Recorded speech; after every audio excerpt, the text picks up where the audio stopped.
Has been asked more than once, why do I have pink nails? 46-year-old guy, I'm straight. Why did I paint my nails pink? For a conversation. For a conversation on breast cancer awareness. On 2018, 17th of October, which was my birthday Sunday, was 3 years ago, my wife comes to tell me that she has found a lump. I was a half semester in at ODU. Side note, I will never go back. And so that revelation that she had found a lump sparked the steps to try to find out what it was, how we were going to treat it, and where we were going to go from there. It started out the size of a walnut. My wife worked at Walmart, so she had insurance through them. But to get seen by any specialist, first you have to get diagnosed. In Virginia, there's a place called Centera Lee. They have a thing called For Every Woman. I believe that's what it is. And that's where we went. And they will help with diagnosis of lumps, cervical, things of that nature. So we go, they take one look at it, and it's cancer, and they need to do a biopsy. So we leave, we come back a few days later, they do a biopsy. When they do the biopsy, to find out exactly what kind of cancer it is, it bled a lot, allowed in a lot of oxygen. So over the coming days, it went from the size of an acorn, a little bit bigger, to a size of a golf ball, and then it really exploded. So we finally got to see the surgeon, who was like the captain of the ship, keeping things going forward as you go off to see all these other specialists. So the first thing they knew is it was triple negative sarcoma.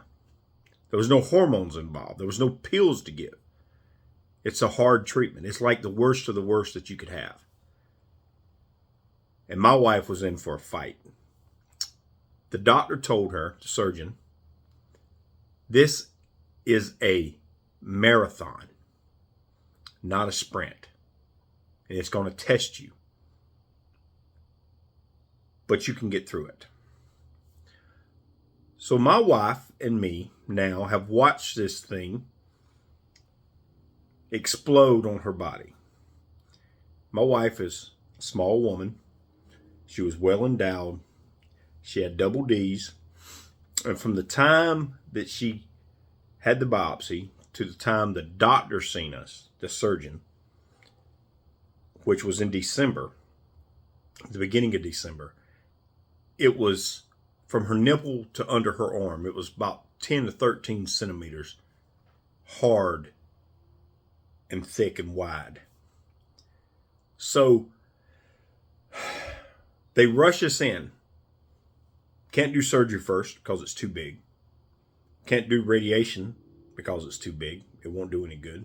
They have to shrink this tumor that's just exploding. So on January 2nd, my wife had her first treatment. And the reason I remember it was January 2nd is because there was hardly nobody in there, because it was like the very beginning of the year. So from January to July, only missing one dose of chemo and only having to cut one dose in half, she managed to take all the chemo. There were days where I didn't see her for a while. She was what I like to call a chemo coma. I seen her Friday for the rest of that day. Didn't see her Saturday, only long enough to eat.